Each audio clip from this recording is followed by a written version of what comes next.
লীগের নামে কেউ কিছু করেছে কিনা এটা আমাকে জেনে বুঝতে হবে। I am not sure. তাদের মধ্যেও নানান ধরনের বিষয় এখানে আছে। এখন ছাত্রলীগ নামদারি আছে কিনা এটা আমাদেরকে বিষয়টা পরিষ্কার হতে হবে।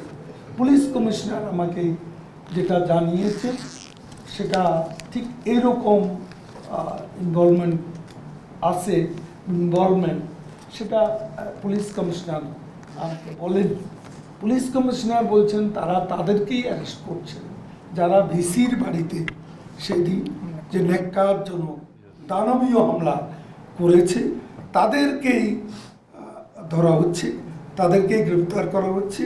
এটা হলো পুলিশের ভাষ্য, স্বরাষ্ট্র মন্ত্রণালয়ের ভাষ্য। তবে আমি আবারও বলবো, দেশের প্রধানমন্ত্রী তিনি যা বলেন তা করেন।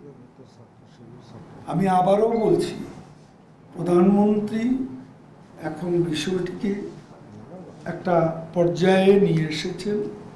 কমিটি গঠিত হয়েছে, স্ট্রং একটা কমিটি তথ্য উপাত্ত সংগ্রহ করছে এবং এটা প্রক্রিয়াটি দ্রুত এগিয়ে চলছে এবং এটা সমাধানের লক্ষ্যেই এগিয়ে চলছে।